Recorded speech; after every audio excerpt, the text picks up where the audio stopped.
Y'a des haines partout, UN 1, 10, 12, vas-y like mes news, tu n'as plus d'excuses. J'ai de la suite dans les idées, j'ai des idées pour la suite. Tu squattes mon site, t'es décidé. Je fais des maths et des maths.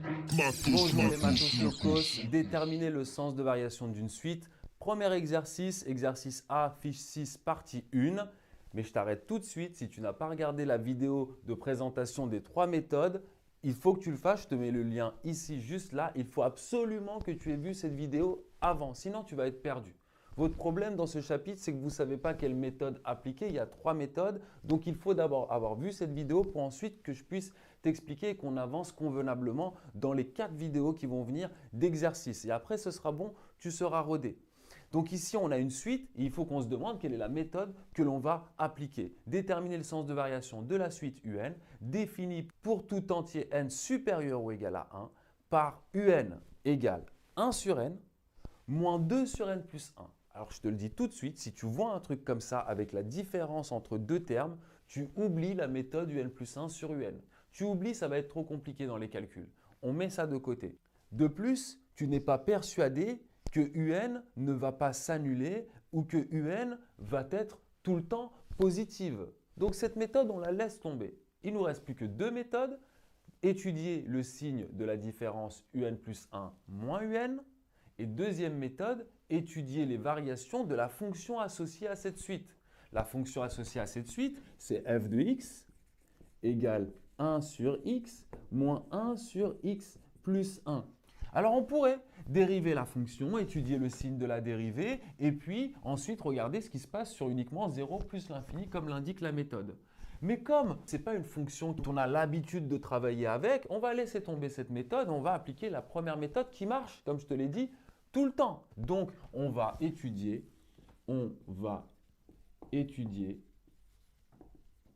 le signe de UN plus 1 moins UN. On a UN plus 1 moins UN égale. Alors, que vaut UN plus 1? UN plus 1, moi j'ai UN, et ben je remplace tous les N par N plus 1 à droite de l'égalité. Ça me donne 1 sur N plus 1 moins 2 sur N plus 1 plus 1. Ah oui, parce que c'était 2 sur N plus 1. Mais les N, je les remplace par N plus 1. Donc le N, je l'ai remplacé par N plus 1 et il me reste un plus 1 à ajouter. Faites attention ici. Évidemment, normalement, on attend de vous ici que vous alliez un peu plus vite et que vous écriviez N plus 2. Moins, ce n'est pas terminé, n'oubliez pas ici. Moins UN, UN, il est sous vos yeux. Donc moins 1 sur N.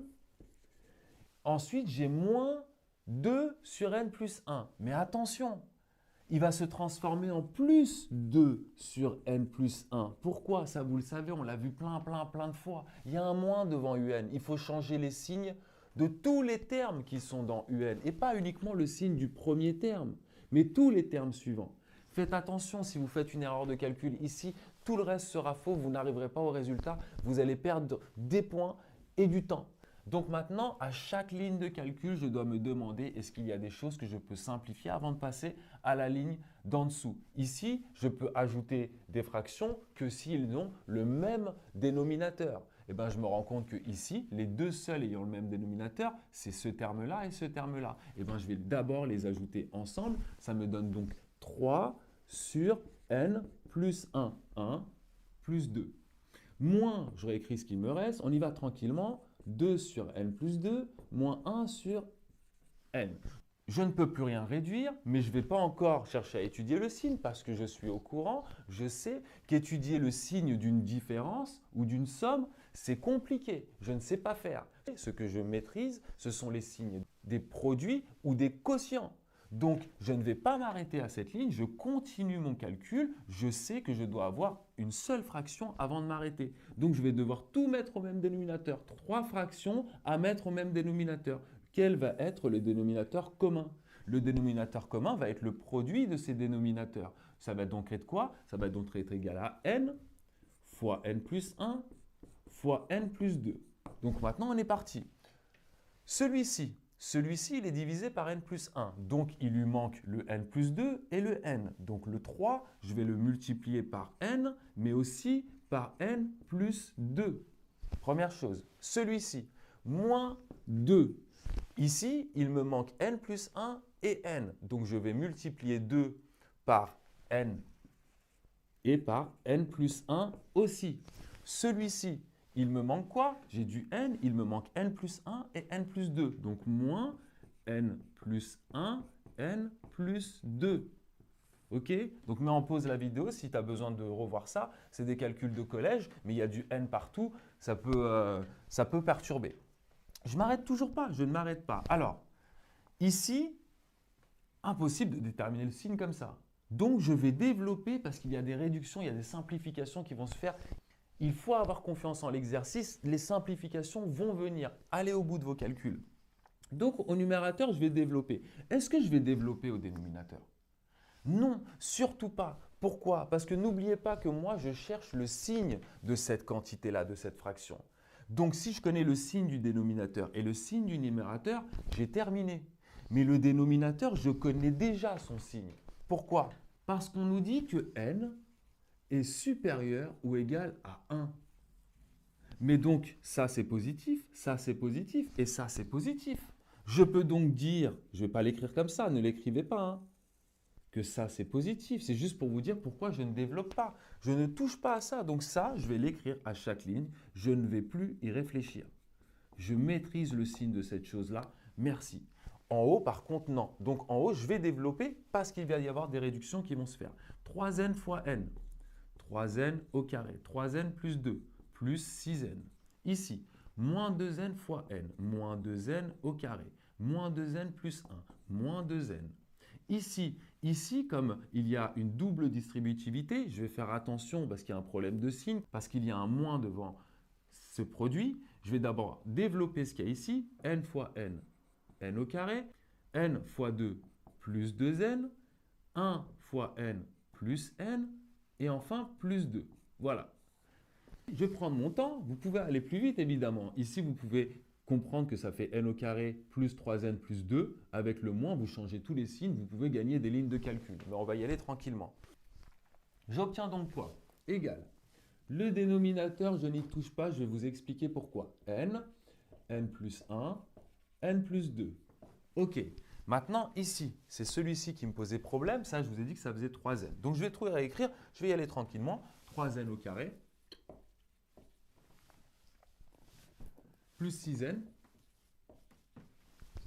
moins 2n au carré moins 2n.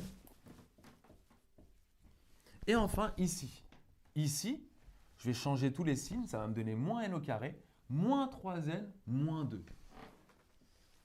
Moins n au carré, moins 3n, moins 2. Attention à ce passage, à ne pas faire d'erreur. Ok, je continue. Les dénominateurs, je n'y touche pas. Je prends mon feutre noir et j'enlève tout ce qui peut simplifier. Les n au carré, j'en ai 3 là, moins 2 là et moins 1 là. Et bien ça part. Merci, au revoir. Des n, j'en ai 6 là, moins 2 là et moins 3 là. Il m'en reste plus qu'un seul. Ensuite, donc ça, c'est fini aussi. Hop, hop et hop. Et enfin, moins 2. J'enlève tout ça. Ok, bah super. Pourquoi? Parce que ça, n plus 1, n'oubliez pas que c'est le signe que je cherche. Étudions le signe de un plus 1 moins un. Ça, c'est positif strictement, car n, il est supérieur ou égal à 1. Donc ça, c'est positif, ça, c'est positif, et ça, c'est positif. Ok, pas de souci. Et n-2, à quelles conditions il est positif? Là, c'est une question que je pose à ma feuille. Il est positif pour n supérieur ou égal à 2. Et donc, ainsi, je vais pouvoir conclure grâce à ces deux informations ici que un plus 1 moins un, qui vaut ça, que un plus 1 moins un, il est plus grand ou égal à 0 pour tout n supérieur ou égal à 2. Pourquoi? Regardez, je récapitule. Ça, c'est positif. C'est expliqué ici. Ça, c'est positif pour n supérieur ou égal à 2. Donc le tout, ainsi un plus 1 moins un, ce qui vaut ça, est positif pour tous les n supérieurs ou égal à 2. Ainsi, donc, la suite un est croissante à partir du rang 2. Voilà, j'ai déterminé le sens de variation de ma suite. En réalité, ce n'est pas très difficile. Il faut appliquer la méthode, il faut faire des calculs jusqu'à temps qu'on arrive à quelque chose dont on maîtrise le signe, comme dans le chapitre sur les polynômes. Et puis ensuite, on conclut. Voilà, on se retrouve pour la seconde vidéo pour un autre exercice. Et n'oublie pas de liker, de t'abonner and see you next time.